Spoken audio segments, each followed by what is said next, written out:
கூட சேர்ந்து இந்த வேத வசனங்களை இந்த காலை வேளையில் தியானிங்க. கர்த்தர் நம்மோடு பேசுகிற தேவனாக இருக்கிறார். அவர் பேசாத கல்லோ மரமோ அல்ல, அவர் பேசுகிற தேவன். நேற்றும் இன்றும் என்றும் ஜீவிக்கிற தேவன் அவர். இந்த காலை வேளையில் கூட 2 நாளாகமும் 20ஆம் அதிகாரத்தில் இருந்து ஒரு சில வசனங்களை நம்ம வாசிக்கலாம். 2 நாளாகமும் 20. இந்த இடத்துல இதை நம்ம அநேக முறை வாசித்திருக்கலாம். இந்த கதை நமக்கு தெரிந்திருக்கலாம். யோசபாத்துக்கு விரோதமாய் யுத்தம் பண்ண வரும்போது யோசபாத் கர்த்தரை நோக்கி பண்ணின வேண்டுதலை தான் நம்ம வாசிக்க போகிறோம். 26ஆம் வசனத்தை வாசிப்போம் எல்லாம் சேர்ந்து.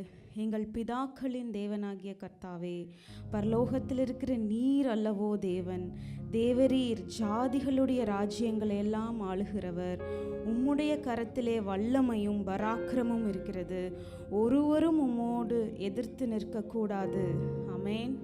அவருடைய கரத்தில் வல்லமையும் பராக்கிரமும் இருக்குதுன்னு சொல்லி யோசபாத் ஜெபிக்கிறார். அவருக்கு முன்பதாக ஒருவரும் எதிர்த்து நிற்க முடியாதுன்னு வேதத்தில் எழுதியிருக்கு. இந்த காலை வேளையில் கூட நம் தேவனுக்கு முன்பதாக ஒருவரும் எதிர்த்து நிற்க முடியாது. எத்தனை பேர் விசுவாசிக்கிறீங்க? நமக்கு விரோதமாய் இந்த இடத்துல யோசபாத்துக்கு விரோதமாக தான் எழும்பி வந்தாங்க. ஆனால் யோசபாத் இது உம்முடைய யுத்தம்னு சொல்லி உமக்கு விரோதமாய் யாரும் வர முடியாதுன்னு சொல்லி இந்த இடத்துல ஜெபிக்கிறார். இந்த காலை வேளையில் கூட என்னென்ன காரியங்கள் எல்லாம் நமக்கு விரோதமாக இருக்கோ, நம்மளுடைய குடும்பத்துக்கு விரோதமாய், நம்மளுடைய ஆவிக்குரிய வாழ்க்கைக்கு விரோதமாய், நம்மளுடைய சுகத்துக்கு விரோதமாய் நம் எழும்பி நிற்க முடியாமல் பண்ணுகிற காரியங்கள் கர்த்தருக்கு விரோதமாக அது நிற்க முடியாதுங்கிற ஒரு விசுவாசத்தோடு நம்ம இந்த இடத்துல நிற்போம். ஏன்னா தேவனுக்கு முன்பதாக எதுவுமே எதிர்த்து நிற்க முடியாது. 12வது வசனம் நான் வாசிக்கிறேன். எங்கள் தேவனே, அவர்களை நீர் நியாயம் தீர்க்க மாட்டீரோ? எங்களுக்கு விரோதமாக வந்த இந்த ஏராளமான கூட்டத்திற்கு முன்பாக நிற்க எங்களுக்கு பலன் இல்லை. நாங்கள் செய்ய வேண்டியது இன்னதென்று எங்களுக்கு தெரியவில்லை. ஆகையால் எங்கள் கண்கள் உம்மையே நோக்கி கொண்டிருக்கிறது என்றான். எவ்வளோ அழகாக அவர் ஜெபித்திருக்கிறாரு. இந்த காலை வேளையில் கூட பலன் இல்லாத சூழ்நிலையில் பலத்தை கொடுக்கிற தேவன் அவர். எங்களுக்கு என்ன பண்ணுறதுன்னு தெரியலன்னு நம்ம நிற்கும் பொழுது நம்ம செய்ய வேண்டியதெல்லாம் அவருடைய கண்களையே, அவரையே நோக்கி பார்க்கணும். நம்மளுடைய கண்கள் வேற எங்கேயோ இல்லை. எனக்கு ஒத்தாசை உண்டு பண்ணுகிற தேவன், வானத்தையும் பூமியையும் உண்டாக்கின கர்த்தரை நோக்கி நம்ம பார்க்கும் பொழுது நம்மளுடைய ஒத்தாசை பரலோகத்திலிருந்து நமக்கு வரும். 17வது வசனத்தில், இந்த யுத்தத்தை பண்ணுகிறவர் நீங்கள் அல்ல, யூதா மனுஷரே, எருசலேம் ஜனங்களே, நீங்கள் தரித்து நின்று கர்த்தர் உங்களுக்கு செய்யும் ரட்சிப்பை பாருங்கள். பயப்படாமலும் கலங்காமலும் இருங்கள். நாளைக்கு அவர்களுக்கு எதிராக புறப்படுங்கள். கர்த்தர் உங்களோடே இருக்கிறார் என்றான். ஆமென். இந்த கால வேளையில் கூட நம்ம எதை குறித்தும் பயப்பட வேணாம். ஆண்டவர் நம்மளிடத்துல பேசியிருக்கிறார். நம்ம பயப்படாமலும் கலங்காமலும் தரித்து நின்று அவர் மேலேயே நம்மளுடைய கண்களை வைத்திருக்கும் பொழுது அவர் நமக்கு விரோதமாய் எழும்புகிற எல்லா சூழ்நிலைகளின் மத்தியிலிருந்து நம்மளை விடுவித்து, அதுக்கப்புறம் அந்த அதிகாரத்தில் நம்ம வாசித்தோன்னா, எதிரிகள் தங்களுக்குள்ளேயே தாங்களே வெட்டுண்டு மடிந்து போனாங்க. இவங்க வெறும் துதி பலிகளை மட்டும்தான் ஏறெடுத்தாங்க. துதித்து பாடி எதிரிக்கு நேராக போனாங்க. ஆனால் எதிரி தனக்குள்ளேயே வெட்டுண்டு மடிந்து போனான். இந்த காலை வேளையில் கூட அவரை துதிக்கும்படியாக வந்திருக்கிறோம். என்னென்ன காரியங்கள் எல்லாம் துதிக்க முடியாதபடி, தேவனிடத்தில் சேர முடியாதபடி நம்மை தடை செய்தோ அதையெல்லாம் அவருடைய சமூகத்தில் வைத்துட்டு அவரை மட்டுமே நோக்கி பார்த்து ஆரவார சத்தத்தோடு விசுவாசத்தோடு நம்ம பாடல்களை பாட போகிறோம், துதிக்க போகிறோம். நமக்கு எதிராக இருக்கிற சூழ்நிலைகள் எல்லாம் வந்த இடம் தெரியாமல் ஓடி போகும்படி ஆண்டவர் செய்வார். இதை விசுவாசிக்கிறீங்கன்னு நான் நினைக்கிறேன். அப்பா, இந்த காலை வேலைக்காக உமக்கு நாங்கள் நன்றி செலுத்துகிறோம் கர்த்தாவே. ஆண்டவரே, எங்களுக்கு பலன் இல்லாத சூழ்நிலைகளில் நீர் எங்களுக்கு பலனை கொடுக்கிற தேவன். நாங்கள் என்ன செய்யதுன்னு தெரியாத போது அப்பா உம்மை நோக்கி நாங்கள் பார்க்கும் பொழுது எங்களுக்கு வழியை காண்பிக்கிற தேவன் நீர் கர்த்தாவே. இந்த காலை வேளையில் யோசபாத் ஜெபித்தது போல நாங்கள் உம்மை நோக்கி நாங்கள் பார்க்கிறோம் ராஜா. எங்களோட நீங்கள் பேசுங்க கர்த்தாவே. உமது வார்த்தையை அனுப்பி எங்களை குணமாக்குங்க ஆண்டவரே. அப்பா, எங்களை சுற்றி நிற்கிற காரியங்கள், அப்பா இந்த தேசத்தில் எழும்பியிருக்கிற கொள்ளை நோய் எதுவாக இருந்தாலும் கர்த்தாவே, எங்களுடைய குடும்பங்களுக்கு நீர் தான் பாதுகாப்பு கர்த்தாவே. அதை நாங்கள் விசுவாசிக்கிறோம் ஜெபிக்கிறோம், அதை நாங்கள் உணர்ந்திருக்கிறோம் ராஜா. இந்த காலை வேளையில் விசேஷித்த விதமாய் சுகவீனப்பட்டிருக்கிற ஒவ்வொருவருக்காக நாங்கள் ஜெபிக்கிறோம். எங்களுடைய குடும்பங்களுக்காக, சபையில் இருக்கிற ஒவ்வொரு அங்கத்தினருக்காகவும் நாங்கள் ஜெபிக்கிறோம் கர்த்தாவே. உமது பலத்தினால இடை கட்டுங்கப்பா. உங்கள் வார்த்தையை அனுப்பி ஒவ்வொருவரையும் குணப்படுத்துங்க கர்த்தாவே. அப்பா, உமது துதியை சொல்லி வருகிற ஜனங்களாய் அவங்களை நீங்கள் ஏற்படுத்தி நிறுத்துங்க கர்த்தாவே. எங்களை முழுவதுமாய் அர்ப்பணிக்கிறோம். இந்த ஆராதனை வேளையில் உங்கள் நாமம் மகிமைப்படட்டும். கர்த்தர் எழுந்தருளுங்கப்பா. உங்கள் பிரசன்னத்தை நாங்கள் இந்த இடத்துல உணரணும். நாங்கள் பாடல்களை பாடும் பொழுது ஒவ்வொரு வரியையும் உணர்ந்தவர்களாய் நாங்கள் பாடும் பொழுது அப்பா, உண்மை உணரத்தக்கதாய் உமது அபிஷேகத்தை அப்பா நாங்கள் உணரத்தக்கதான கிருபைகளை எங்களுக்கு நீங்கள் கொடுங்கப்பா. எங்கள் ஒவ்வொருவரையும் உமது கரங்களை நான் ஒப்பு கொடுக்குறேன். நீங்கள் பொறுப்பெடுத்து வழி நடத்துங்க. இயேசுவின் மூலம் ஜெபிக்கிறேன் நல்ல பிதாவே, ஆமென்.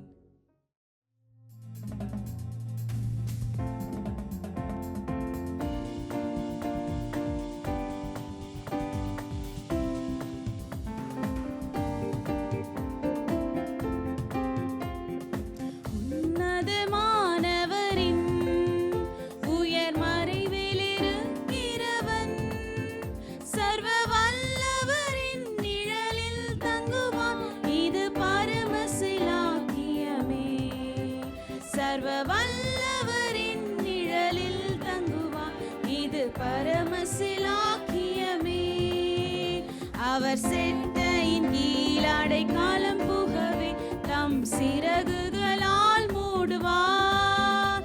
அவர் செட்டையின் கீழ் அடைக்கலம் புகவே தம் சிறகுகளால் மூடுவார். தேவனின் அடைக்கலமே என் கோட்டையும் அரணும் அவர். அவர் சத்தியம் பரிசையும் கேடகமாம் என் நம்பிக்கையும் அவரே. அவர் சத்தியம் பரிசையும் கேடகமாம் என் நம்பிக்கையும் அவரே. அவர் செட்டையின் கீழ் அடைக்கலம் புகவே தம் சிறகுகளால் மூடுவார். அவர் செட்டையின் கீழ் அடைக்கலம் புகவே தம் சிறகுகளால் மூடுவார்.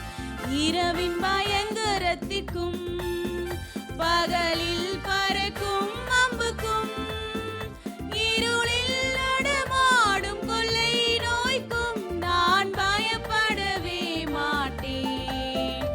இருளில் நடமாடும் கொள்ளை நோய்க்கும் நான் பயப்படவே மாட்டேன். அவர் செட்டையின் கீழ் அடைக்கலம் புகவே தம் சிறகுகளால் மூடுவார்.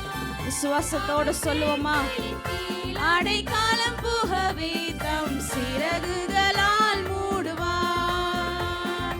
தேவனின் அடைக்கலமே ஒரு பொல்லாப்பு முன்னை சேருமோ, ஒரு வாதையும் உன் கூடாரத்தை அணுகாமலை காத்திடுவார்.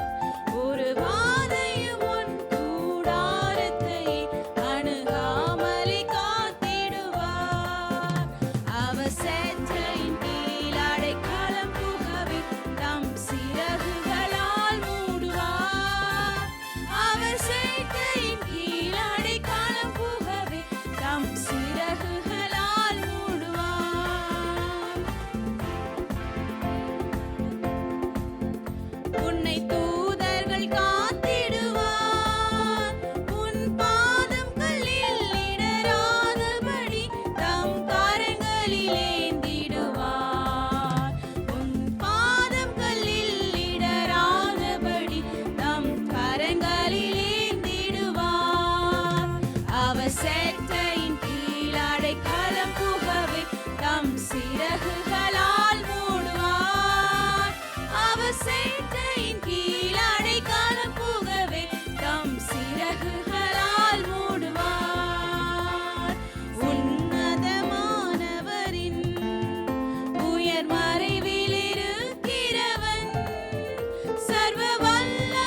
சர்வ வல்லவர் என் சொந்தமானார்னு சொல்லி பாட போறோம். அவர் நம்முடைய சொந்தம், அவரே நம்முடைய மணவாளன். அவருக்காக தான் நம்ம ஒவ்வொரு நாளும் காத்திருக்கிறோம். நிச்சயமாய் நம்மை வந்து கொண்டு போகும்படியா அவருடைய இரண்டாவது வருகையில நம்மை ஆயத்தப்படுத்தி அவர் கொண்டு போகும்படி அவர் வராரு. அந்த சந்தோஷத்தை நினைத்து, அதை நினைத்து உற்சாகமாய் உள்ளத்தின் ஆழத்திலிருந்து கரங்களை தட்டி பாடுவோம்.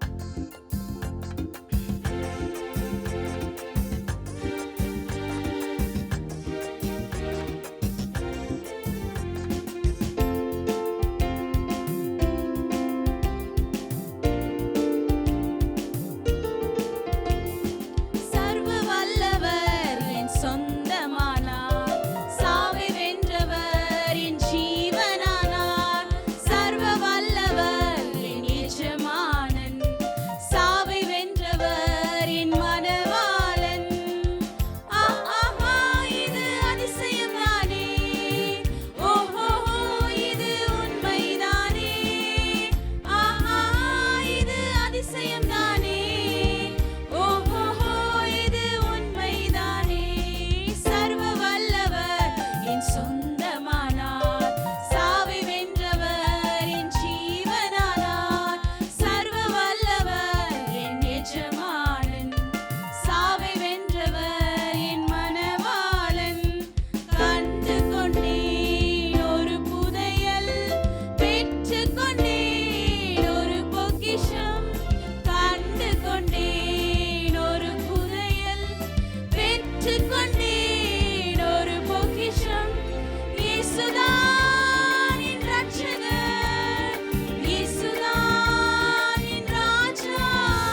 கரங்களை தட்டி இந்த பாடலை பாடும்போது கர்த்தாவே அபிஷேகத்தை தாரும்.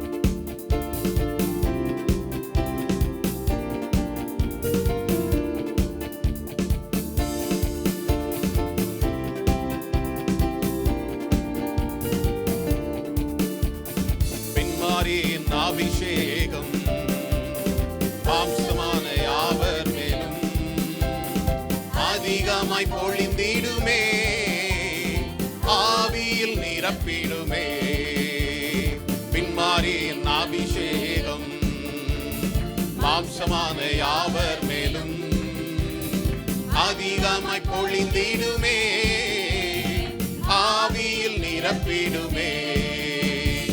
அக்கினியாய் இறங்கிடுமே, அக்னினாவாக அமர்ந்திடுமே, பெரும் காற்றாக வீசிடுமே, ஜீவ நதியாக பாய்ந்திடுமே. அக்கினியாய் இறங்கிடுமே, அக்னினாவாக அமர்ந்திடுமே, பெரும் காற்றாக வீசிடுமே, ஜீவ நதியாக பாய்ந்திடுமே. எலும்பு பள்ளத்தாக்கினில் ஒரு சேனையை நான் பார்க்கிறேன், அதிகாரம் தந்திடவே தீர்க்க தரிசனம் உரைத்திடுவே. எலும்பு பள்ளத்தாக்கினில் ஒரு சேனையை நான் பார்க்கிறேன், அதிகாரம் தந்திடுமே தீர்க்க தரிசனம் உரைத்திடும். எல்லாரும் வாய்களை திறந்து அக்னினாவாக அமர்ந்திடுமே, பெரும் காற்றாக வீசிடுமே, ஜீவ நதியாக பாய்ந்திடுமே. அக்கினியாய் இறங்கிடுமே, அக்னினாவாக அமர்ந்திடுமே, பெரும் காற்றாக வீசிடுமே, ஜீவ நதியாக பாய்ந்திடுமே. கர்மேல் ஜெப வேளையில் ஒரு கையளவு மேகம் காண்கிறேன், ஆகாவும் நடுங்கிடவே அக்னி மழையாக பொழிந்திடுமே. வாய்களை திறந்து கர்மேல் ஜெப வேளையில் ஒரு கையளவு மேகம் காண்கிறேன், ஆகாவும் நடுங்கிடவே அக்னி மழையாக பொழிந்திடுமே. எல்லாரும் சேர்ந்து அக்கினியாய் இறங்கிடுமே, அக்னினாவாக அமர்ந்திடுமே, பெரும் காற்றாக வீசிடுமே, ஜீவ நதியாக பாய்ந்திடுமே. அக்கினியாய் இறங்கிடுமே, அக்னினாவாக அமர்ந்திடுமே, பெரும் காற்றாக வீசிடுமே, ஜீவ நதியாக பாய்ந்திடுமே. சீனாய் மலையின் மேலே அக்னி ஜுவாலையை நான் காண்கிறேன், இஸ்ரவேலின் தேவனே என்னை அக்கினியாய் மாற்றிடுமே. சீனாய் மலையின் மேலே அக்னி ஜுவாலையை நான் காண்கிறேன், இஸ்ரவேலின் தேவனே என்னை அக்கினியாய் மாற்றிடுமே. அக்கினியாய் இறங்கிடுமே, அக்னினாவாக அமர்ந்திடுமே, பெரும் காற்றாக வீசிடுமே, ஜீவ நதியாக பாய்ந்திடுமே. அக்கினியாய் இறங்கிடுமே, அக்னினாவாக அமர்ந்திடுமே, பெரும் காற்றாக வீசிடுமே, ஜீவ நதியாக பாய்ந்து. இன்னொரு முறை அக்கினியாய். உங்கள் வாய்களை திறந்து கர்த்தாவே இந்த காலை வேளையில ஒரு புதிய அபிஷேகத்தை எனக்கு காலை வேளையில நீங்க கொடுங்க. இந்த இடத்துல நான் வந்து நிற்பது உங்களுடைய சுத்த கிருபை. ஏதோ ஒரு ஆக்சிடென்ட் எல்லாம் நான் அந்த இடத்துல நிக்கல. கர்த்தாவே என்னுடைய வாழ்க்கையில, என்னுடைய குடும்பத்துல, என்னுடைய பிள்ளைகளுக்கு விரோதமாய் செயல்படுகிற எல்லா அந்தகார சேனைகளையும் அபிஷேகம் நுகங்களை முறிக்கும் என்ற வேத வசனத்தின் அடிப்படையில் பெற்றோர்களாகிய எங்களுக்கு பிள்ளைகள் மேல ஒரு அதிகாரம் உண்டு. கர்த்தாவே, எங்களை உண்டாக்கின தேவனுக்கு எங்கள் மேல ஒரு அதிகாரம் உண்டு. இந்த காலை வேளையில ராஜாவே, நீர் செய்ய நினைத்த காரியங்கள் உம்முடைய பிள்ளைகளுடைய வாழ்க்கையில நிறைவேற முடியாதபடி தடைகளை கொண்டு வருகிற சத்துருவை இயேசு கிறிஸ்துவின் நாமத்துல முறியடிக்கும்படியாய் ஒரு புதிய அபிஷேகத்தை கொடுங்க ராஜா. இந்த காலை வேளையில கர்த்தாவே எனக்கு வேண்டும், எனக்கு தேவைன்னு சொல்லி கேட்கிற ஒவ்வொரு வாய்களிலும் கர்த்தாவே ஒரு புதிய வல்லமை இந்த காலை வேளையில நிரப்பும்படியாய் ஜெபிக்கிறேன் கர்த்தாவே. சபைக்கு வருவதும் போதுமா இருக்கிற காலங்கள் அல்ல கர்த்தாவே. உம்மை நோக்கி பார்க்கிற முகங்களை நீர் பிரகாசிக்க செய்கிற தேவன். இந்த காலை வேளையில ஒரு புதிய அபிஷேகம் யாரெல்லாம் உள்ளத்தின் ஆழத்திலிருந்து அப்பா கதறலோடு கூட கண்ணீரோடு கூட இந்த காலை வேளையில எனக்கு ஒரு அபிஷேகம் வேணும்னு சொல்லி வாய்களை திறந்து கேட்கிற எந்த ஜனமும் பெற்றுக்கொள்ளும்படியாய் நான் பேசுகிறேன். கேட்கிற எவனும் பெற்றுக் கொள்வான் என்று உம்முடைய வார்த்தை சொல்லுகிறது கர்த்தாவே. ஆவியில் நிறைந்தவர்களாய், ஆவியில் வைராக்கியம் உள்ளவர்களாய் இந்த காலை வேளையில எங்கள் ஒவ்வொருவரையும் நிரப்பு ராஜா. எங்கள் மேல நிரம்பி வழியட்டும். ஒரு புதிய அபிஷேகம், ஒரு புதிய அனுபவத்தை எங்களுக்கு கொடுங்க ராஜா. ஒரு புதிய எக்ஸ்பீரியன்ஸ் எங்களுக்கு கொடுங்க கர்த்தாவே. அக்னிநாவாக அமர்ந்திடுமே, பெரும் காற்றாக வீசிடுமே, ஜீவ நதியாக பாய்ந்திடுமே. அல்லேலூயா.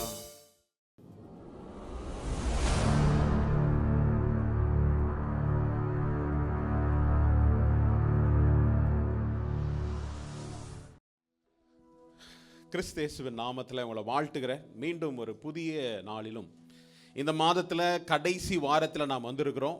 இந்த கடைசி வாரத்தில் கர்த்தருடைய நாம மகிமைப்படும்படியாக கர்த்தருக்கென்று வேறு பிரிக்கப்பட்ட ஜனமாய் வாழ்வதற்காக நாம் அழைக்கப்பட்டிருக்கிறோம். கர்த்தருடைய கிருபை இறங்கும்படியாய் நாம் ஜெபிப்போம். தொடர்ந்து அவருடைய வார்த்தையை நாம் கேட்டுக்கொண்டிருக்கிறோம். இந்த மாதம் முழுதும் நம்ம என்ன காரியத்தை குறித்து தியானிச்சுட்டு இருக்கிறோம்? ஆமாம், ஒருத்தருக்கு நல்லா புரிஞ்சிருக்குன்னு நினைக்கிறேன். தயை பெற்றுக்கொள்ளும்படியாய், தயை பெற்றுக்கொள்வா என்று சொல்லி தயை குறித்து நாம் பார்த்துட்டு இருந்தோம். கர்த்தர் உங்களுக்கு ஒரு கிருபை கொடுப்பாரு, ஒரு தயை கொடுப்பாருன்னு. நல்லா தான் இருக்குது பாஸ்டர் கேட்கறதுக்கு, இதே மாதிரி போகட்டுமே அப்படின்னு நம்ம நினைக்கிறோம். தயை மாத்திரமே ஒரு மனுஷனுக்கு இருந்ததுன்னா அந்த மனிதன் தேவனுடைய திட்டத்திலிருந்து என்ன செய்வான்? விலகி போவதற்கு ஏதுவான காரியமாய் மாறும். தயை மாத்திரமே, எப்பொழுதும் ஒரு மனுஷனுக்கு தயை கிடைச்சிட்டே இருக்குது, எப்போதும் அவனுடைய தேவைகள் சந்திக்கப்பட்டு கொண்டே இருக்கிறது அப்படின்னா தன்னுடைய காரியத்தில் மாத்திரம் சரியா இருப்போமே தவிர தேவனுடைய காரியத்திலிருந்து நாம் என்ன செய்வோம்? பின்மாறுவோம். கர்த்தருடைய திட்டம் என்ன? தேவன் நமக்கு அளித்திருக்கின்ற இந்த ரட்சிப்பு அநேகரை கிறிஸ்துவ கண்டை சேர்ப்பதற்கும் அவருக்கு சித்தமானபடி நம்முடைய வாழ்க்கையை இந்த பூமியில் வாழ்வதற்கு தான் கர்த்தர் அனுமதிச்சிருக்கிறார். அதுக்காக தான் சில நேரங்கள் தயை கொடுக்கிறார்ல. எல்லாமே எனக்கு பீஸ்ஃபுல்லாக, பிரச்சனையே இல்லை. நான் அநேகருடைய ஜெபம் அப்படி தான் இருக்கும். கர்த்தாவே, வாழ்க்கையில் பிரச்சனையே இன்னைக்கு பார்த்துக்குங்கப்பா, உங்கள் கையில் ஒப்பு கொடுத்துட்டேன், பிரச்சனையே இருக்கக்கூடாதுப்பா அப்படின்னு எத்தனை பேர் ஜெபம் பண்ணுறோம்? அல்ல, பிரச்சனையே இல்லாத வாழ்க்கைன்னா நம்ம கிறிஸ்துவுக்குள்ளே வந்திருக்க முடியாது. கிறிஸ்துவுக்குள்ள வாழ்க்கை என்னது? மேற்கொள்ளுகிற வாழ்க்கை தான் கிறிஸ்துவம். பிரச்சனைகளை மேற்கொள்ளுகிற அதிகாரம் நமக்கு கர்த்தர் கொடுத்திருக்கிறார். பிரச்சனையே இல்லை. உங்க பிள்ளைகள் ஏதோ ஒரு பிரச்சனைகளை சந்திக்கிறாங்கன்னா சந்திக்கட்டும். அவங்க அதுல கத்துக்கொள்ளுகிற காரியம் என்ன இருக்கும்? நீங்க வாயினால் படிப்பினால் சொல்லி கொடுக்க முடியாத காரியம் அனுபவத்தில் அவர்கள் கற்றுக்கொள்வார்கள். இந்த அனுபவ பாடம் அவர்கள் என்ன செய்யும் தெரியுமா? அவர்கள் நாளைக்கு வருகின்ற சவால்களை உங்களிடத்துல கேட்காமலே அவங்க என்ன செய்வாங்க? ஹேண்டில் பண்ணுவாங்க. அதுதான் மெச்சூரிட்டி. மொரிஷியஸ்ல ஒரு பேர்டு இருந்தது, அது பேர் டோடோ. நீங்க நிறைய பேர் கேள்விப்பட்டிருப்பீங்க. இன்னைக்கு தான் எல்லா இன்ஃபர்மேஷனும் ஆமாம் ரீல்ஸில் பார்த்துடுறோம். ஆமாம் பாஸ்டர், இதான் எங்களுக்கு தெரியும் பாஸ்டர், இருந்தாலும் சொல்கிறேன். இந்த டோடோ பறவை என்ன செய்தது? ஒரு மொரிஷியஸில் ஒரு தீவில் இருந்தது, ஒரு ஐலாண்டில் இருந்தது. அதுக்கு எதிராய் ஒன்றுமே இல்லை. அதுக்கு சவால் விடத்தக்கதான சேலஞ்ச் பண்ணக்கூடிய எந்த மிருகமும் அந்த தீவில் இல்லாததுனால அந்த தீவு ரொம்ப செழுமையாக இருந்ததுனால அதுக்கு தேவையான ஆகாரம் எல்லாம் கால் கடியிலே இருந்தது. கஷ்டப்பட்டு ஒரு காலத்தில் பறந்து அது செல்லக்கூடிய அந்த பறவை தன்னுடைய ஆகாரம் எல்லாம் தன்னுடைய கால்கடியிலே இருந்ததுனால அது சாப்பிடுது, தூங்குது, சாப்பிடுது. ஆமா, சில பேர் சிரிக்கிறது பார்த்தா நம்மளே சொல்றாரு போல இருக்கு அப்படின்னு நினைக்கிறீங்க. ஆமா, அதனால சாப்பிட்டு தூங்குறதுனால அந்த பறவை என்ன ஆயிடுச்சு? நம்மள மாதிரி ஆமா ஒபிசிட்டி ஆயிடுச்சு. அதுக்கப்புறம் பறக்க முடியல. பறக்கிறோம். அடுத்த ஜெனரேஷன் ஆக நாம ஒரு காலத்துல பறந்தோம் அப்படின்ற அறிவு கூட அதுக்கு இல்ல. பறக்க முடியாதபடி கால்கிட்டயே இருக்கிற காரியங்களை சாப்பிட்டு நல்லா கொழுத்த ஒரு பறவையா மாறிச்சு. அதுக்கப்புறமா தான் நம்ம ஆளுங்க விட்டு வைப்பாங்களா? இல்லை, நம்ம ஆளுங்க அந்த தீவையும் கண்டுபிடிச்சு, ஆஹா இங்கே ஒரு தீவு இருக்குது, இங்கேயும் நம்ம என்ன செய்யலாம், போய் நல்லா வாழலாம்னு சொல்லி தீவுகளுக்குள்ளே வந்துட்டாங்க. வந்த உடனே பார்த்தாங்க இந்த டோடோ பறவை, அதுக்கு பார்க்கறதுக்கு ஒரு பெரிய சைஸ் KFC சிக்கன் மாதிரி இருந்தது. நம்ம ஆளுங்க விடுவாங்களா? அது என்ன செய்யுது, எதிரிகளையே கண்டறியாத ஒரு பறவை அந்த மனிதர்களுடைய தாக்குதலுக்கு எதிர்த்து நிற்க திராணி இல்லாம மாறிடுச்சு. தன்னை பிடிச்சி அடிச்சு கொலை செஞ்சு சமைச்சு சாப்பிட போறான்னு தெரிஞ்சு கூட அந்த மனுஷனுடைய எதிர்ப்பில் இருந்து எதிர்க்க கூட அதுக்கு தெரியல. கொஞ்ச காலகட்டத்தில் அந்த பறவை இனமே என்ன செய்யப்பட்டது, அழிக்கப்பட்டது. இன்னைக்கு நம்முடைய வாழ்க்கையில எதிராளி இல்லைன்னா, போர் செய்யலனா, கிறிஸ்தவனாய் விசுவாசியாய் நீங்களும் நானும் வெற்றியுள்ள வாழ்க்கை வாழ்வது முடியாத காரியம். அதனால உங்களுடைய ஜெபத்தை என்ன செய்யுங்க, மாறுங்க. கர்த்தாவே இன்னைக்கு பிரச்சனையே இல்லாம எனக்கு நடத்துங்க இல்ல, கர்த்தாவே இன்று வருகிற சவால்களை சமாளிப்பதற்கு எனக்கு ஞானத்தை கொடுங்க. ஹல்லேலூயா. நீங்களும் நானும் ஞானமாய் இருப்பதற்கு தான் கர்த்தர் போதித்து வருகிறார். உங்களை எப்பயுமே ரெட் கார்பெட் போட்டு வரவேற்கிற ஒரு அனுபவம் அல்ல. ஒருவேளை நீங்க ரட்சிப்பை அடைந்த பிற்பாடு கர்த்தர் உங்களுக்கு ஒரு பெரிய ஒரு கிராண்ட் ஸ்டைல்ல உங்களுக்கு ஒரு இன்விடேஷன் கொடுத்துருக்கலாம், வாப்பா நீயும் எங்க மந்தையில வந்து சேரு அப்படின்னு. ஆனா பிரச்சனைகளை எதிர்கொள்வது தான் மெச்சூரிட்டி. மைண்ட் செட் அப்படிதான் வரும் நம்ம உலகத்துல. ஏன்னா அந்த உலகத்தில் பாடுகளும் பிரச்சனைகளும் உண்டு இல்ல. நல்லோர் மேலும் தீயோர் மேலும் மலையை கர்த்தர் வர்ஷிக்க செய்கிறார். அவர்கள் படுகின்ற பாடுகளைப் போலதான் நம்மளும் படுகிறோம். ஆனால் அந்த பாடுகளில் இருந்து கர்த்தர் என்னை மேற்கொள்வதற்கு கர்த்தர் என்ன செய்கிறாரு, என் மனதை, என்னுடைய எண்ணத்தை பலப்படுத்தி என்னை உருவாக்குகிறார். அப்போ தயைன்னு கேட்டு ஒரு 4-5 வாரம் கேட்டாச்சு தயை இல்ல. ஆனா ரியாலிட்டிக்கு வருவோமே. இந்த நாளிலும் கூட நான் பேசக்கூடிய இந்த வார்த்தையினுடைய தலைப்பை, உன் கடினமான நேரங்களிலும் கர்த்தரையே சார்ந்திரு. In your tough time trust God alone.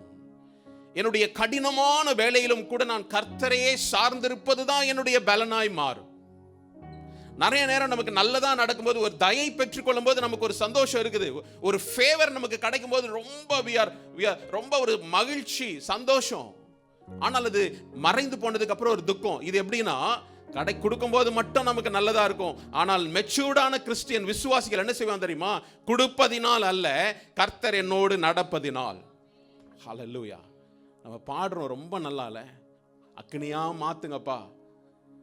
Agni ice கட்டி இல்ல, அக்னி என்ன செய்யும், சுடும்.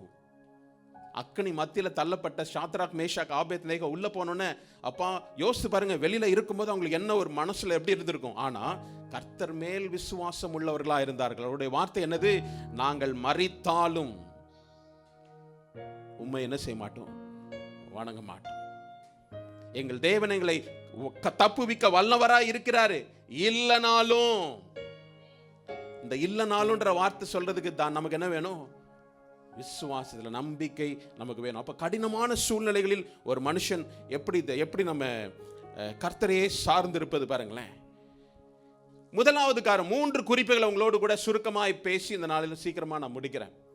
3 குறிப்புகள். முதலாவது என்னது, விசுவாசிகள் ஏன் நம்பிக்கை இழக்கிறோம்? விசுவாசிகள் ஏன் நம்பிக்கையை இழக்கிறோம்? நம்முடைய வாழ்க்கையில எப்பொழுதுமே நம்ம நம்பிக்கையா இருக்கிறோம், நம்ம வெளியில காட்டிக்கிட்டா கூட நமக்குள்ள உள்ள நம்பிக்கையினுடைய அளவுகோல் நமக்கு தெரியும்.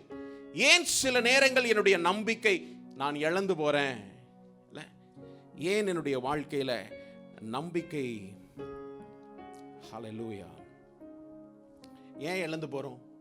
முக்கியமான காரணம் என்னது, நாம் எதிர்பார்க்கின்ற காரியங்கள் கைகூடாமல் போகும்போது ஒரு நம்பிக்கை இழக்கிறோம்ல.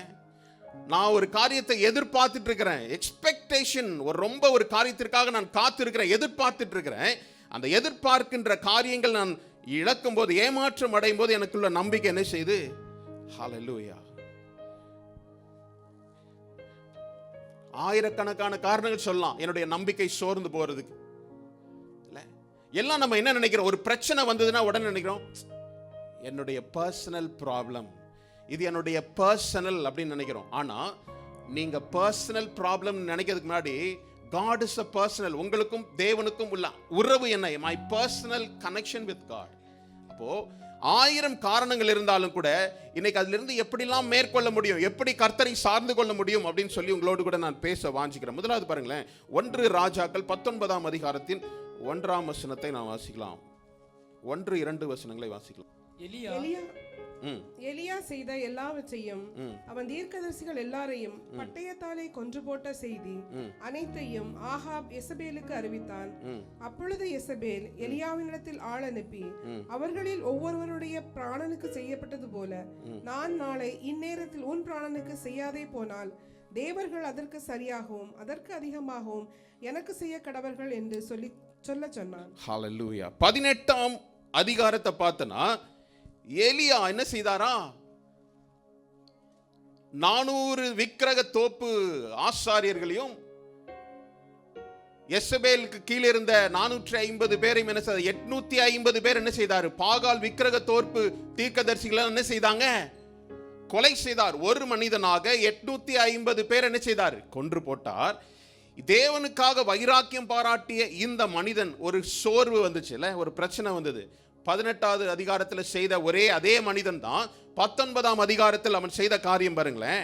அவன் ஒரு காரியத்தை கேட்கிறான், கர்த்தருக்காக ஒரு ஓடி நின்ற ஒரு மனிதன். எசபேல் சொன்ன அந்த ஒரு வார்த்தைக்காக 3ஆம் அதிகாரம் 3வது வசனத்தை படிக்கலாமே. அவனுக்கு அது தெளிந்த போது எழுந்து தன் பிராணனை காக்க யூதாவை சேர்ந்த பெயர்சபாவுக்கு புறப்பட்டு போய் தன் வேலைக்காரனை அங்கே நிறுத்தி விட்டான். என்ன நடக்குது 3வது வசனத்துல?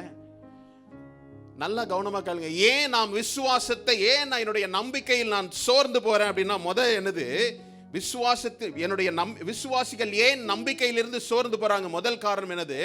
பயம். பயம். என்னுடைய விசுவாசத்தின் வாழ்க்கையில் ஏன் நான் சோர்ந்து போறேன்? பயம். எலியா என்ன செய்தாரு? அவர் செய்த அற்புதமான காரியத்தை அப்போ ஒன்னு சத்ருவானவன் சொல்ல முடியல. நீங்கள் தேவனுக்காக நிற்கும் போது சத்ருவானவன் வாய் அடைத்து கொண்டிருப்பான். காரியம் முடிந்த பிற்பாடு உங்களுக்கு ஒரு பயத்தை உண்டு பண்ணுவான். பயத்தை கொடுக்கிறதுக்கு அவன் என்ன செய்வான்? உங்களுடைய தேவனுடைய திட்டத்திலிருந்து நீங்க பின்மாற்றம் அடைவதற்கு பயத்தை போடுறான். இந்த பயந்து போன எலியா என்ன செய்தான்? ஓடினான். நல்லா கவனமா கேளுங்க.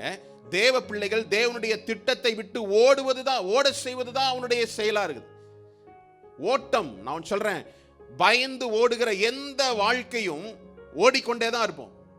எப்பொழுது எதிர்த்து நின்று மேற்கொள்ள பழகிறோமோ அப்பதான் உங்களை என்ன செய்ய முடியும்? கர்த்தர் பயன்படுத்த முடியும்.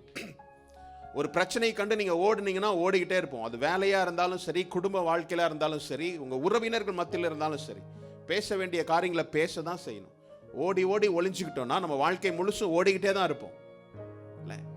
அப்போ சத்ருனுடைய முதல் காரியம் இங்கு பார்த்த 3ஆம் வசனத்துல நம்ம படிக்க கேட்டோம்.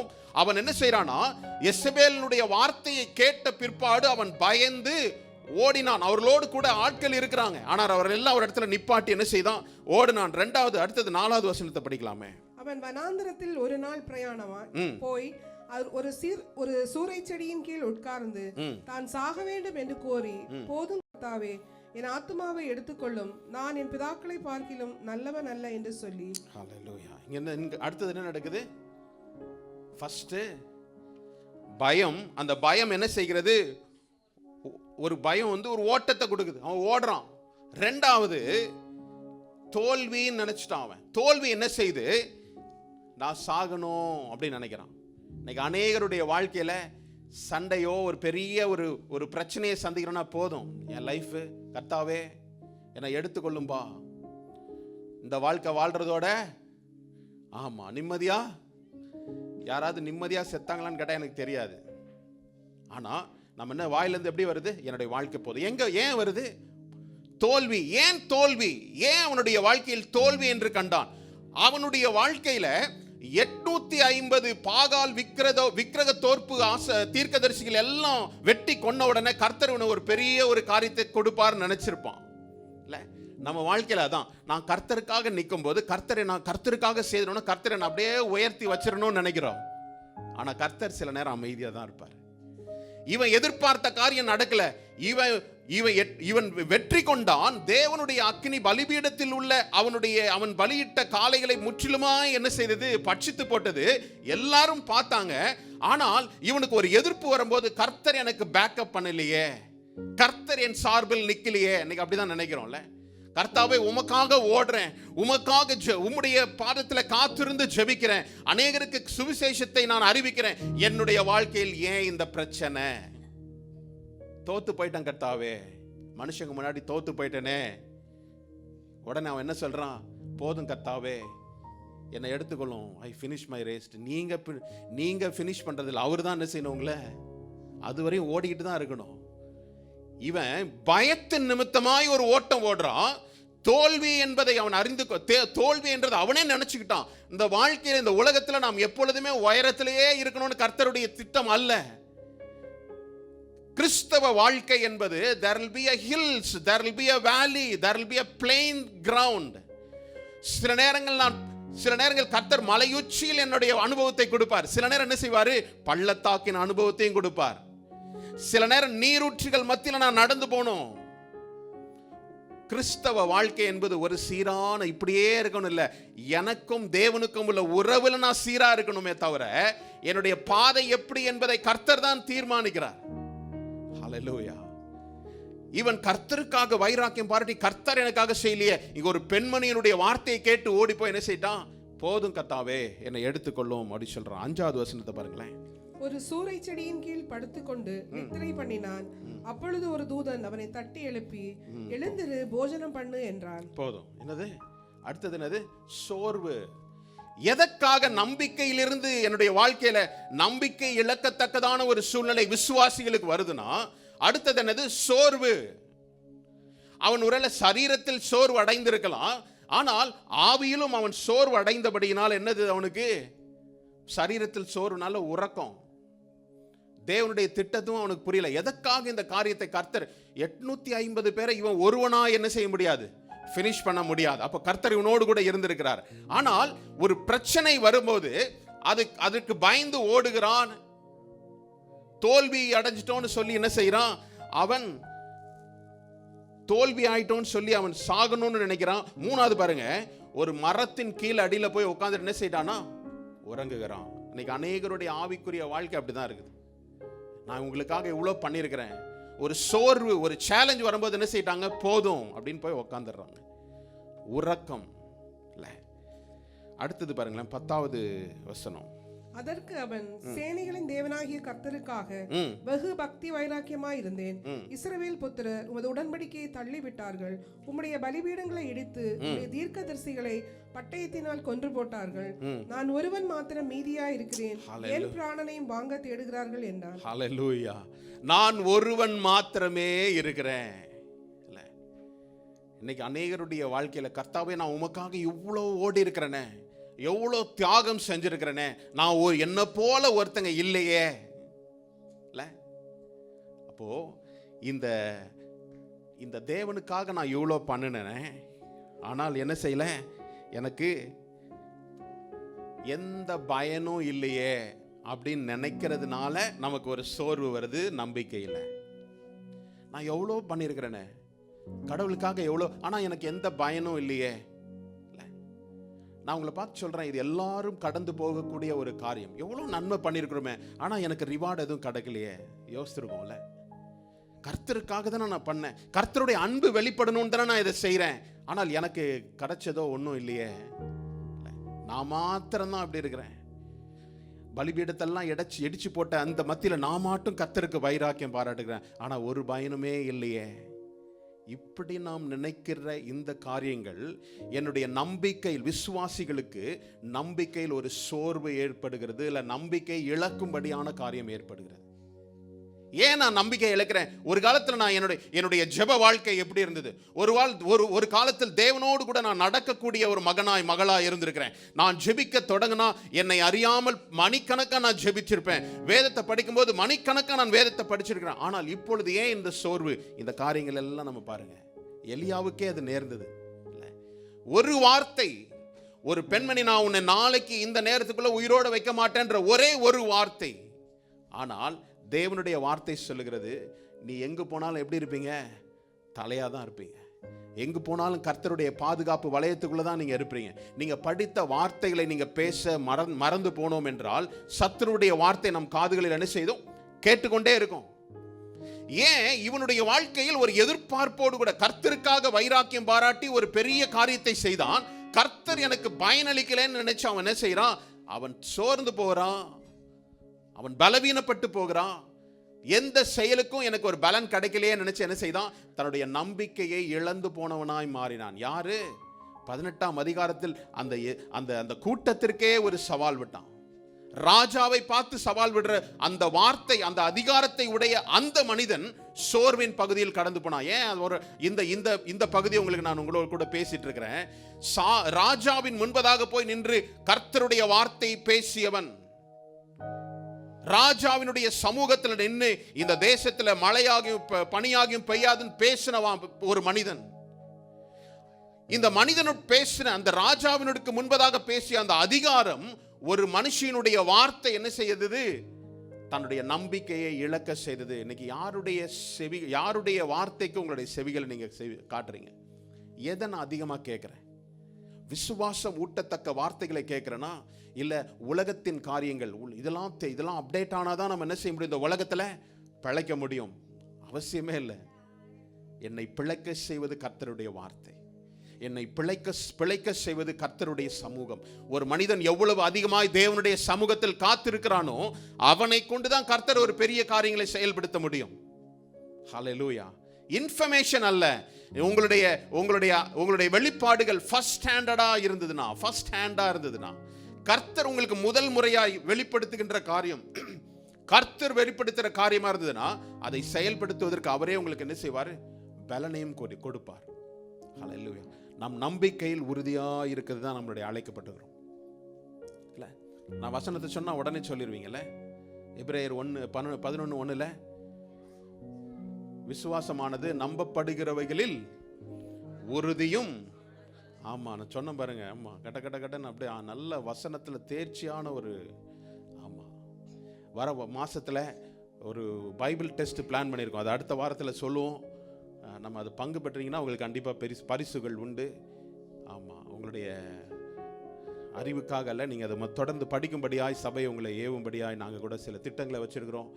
ஸோ எதுக்கு வந்தேன்? ஆமாம், விசுவாசமானது நம்பப்படுகிறவைகளில் உறுதியாயும் காணப்படாதவைகளின். ஆமாம், அப்போ என்னுடைய நம்பிக்கை எது தெரியுமா? அந்த மனுஷன் பேசிட்டான், இந்த காரியம் நடக்குது, இதன் அடிப்படையில் நான் வாழ்வேன் என்றால் என்னுடைய நம்பிக்கை என்ன செய்யும்? என்னுடைய நம்பிக்கை நிர்மூலமாகும். நீங்க வேலைக்கு போறீங்க, உங்களுடைய கர்த்தருடைய வார்த்தையை பேசிட்டு நீங்க அங்க இருக்கின்ற ஒவ்வொரு காரியங்களிலும் கர்த்தருடைய வார்த்தையை பேசி நீங்க உள்ள போனீங்கன்னா, உங்க எதிரா இல்ல பலசாலியா இல்ல மேனேஜரா யாரா இருந்தாலும் உங்களை பார்க்கும்போது என்ன செய்வாங்க? தயை பாராட்டணும்னு நினைப்பாங்க. இந்த மனுஷனை பார்க்கும்போது, இந்த மனுஷியை பார்க்கும்போது ஏதாவது செய்யணும் அப்படின்னு நினைப்பாங்க. இல்லைன்னா என்ன செய்வாங்க? ஏதாவது செய்யணும். அதே வார்த்தை தான், டோனு மட்டும் மாறும். இல்லை, நீங்க தேவனுடைய அதிகாரத்தை நீங்க எடுத்துக்கிட்டு போகும்போது இந்த மனுஷனுக்கு ஏதாவது நன்மை செய்யணும்னு நினைப்பாங்க. நீங்க கர்த்தருடைய வார்த்தை, நான் சொல்றேன், தேவனுடைய வார்த்தை ஆவியாயும் ஜீவனுமாய் இருக்குது, வல்லமையுள்ளதா இருக்குது, இருபுறம் கருக்குள்ள எந்த பட்டயத்திலும் கூர்மையான பட்டயமா இருக்குதுன்னு சொல்லிருக்கு. நீங்க கர்த்தருடைய வார்த்தை, என்னுடைய நம்பிக்கை இழந்துட்டேன்னு வச்சுக்கோங்களேன், சத்ருவனன் மேலும் மேலும் என்ன செய்வான்? ஒரே ஒரு வார்த்தைக்கு பயந்து ஓடியவன் என்ன செய்தான்? தான் தோத்துட்டேனே நினைச்சிட்டான். அதுக்கு முன்பதாக அவன் செய்த காரியங்கள் பெரிய காரியமா இருந்தது. ஆனால் ஒரு சத்ருனுடைய ஒரு வார்த்தை இவன் என்ன செய்தது? நம்பிக்கை இழக்க செய்தது. அதனால என்ன செய்தான்? ஓடனா, சாகணும்னு நினைச்சா, தூங்குனா, ஒரு பயனும் இல்லை நினைச்சு என்ன செய்யிட்டான்? போதும், கர்த்தருடைய வேலையை நான் இவ்வளோ செய்தேன், நான் மட்டும்தான் செய்தேன், ஆனால் ஒன்றும் பயன் இல்லை, ஒன்றும் எனக்கு என்ன செய்யலை, உதவல, நான் சாவுறேன் அப்படின்னு ஒரு முடிவுக்கு வந்துட்டான். உடனே சொல்கிறப்பா, நான் உன்னை இப்போ உன்னுடைய ஓட்டம் என்ன செய்யலை, முடியாது அப்படின்னு சொல்லி சாப்பாடு அப்பெல்லாம் கொடுத்து என்ன செய்கிறாரு? ஓடு, இன்னும் நீ போக வேண்டிய தூரம். ஆமாம், ஒருவேளை நீங்கள் நினச்சிங்கன்னா, அப்பா என்னோட வாழ்க்கை ரொம்ப கஷ்டமாக இருக்கு, போதும்ப்பா அப்படின்னு நினச்சிங்கன்னா, கிடையாது, வீட்டுக்கு போங்க, அப்பம் இருக்குது, சாப்பிட்டு என்ன செய்யுங்க, ஓடுங்க, கர்த்தர் உங்களுக்காக நியமித்திருக்கிற ஓட்டத்தை நான் முடிவு செய்யணும். ரெண்டாவது பாருங்க, அப்ப முதல் ஒரு விசுவாசி தேவன் மேல் வைத்திருக்கிற நம்பிக்கை இழக்க செய்கின்ற காரியம், இந்த காரியத்தை பார்த்தோம்.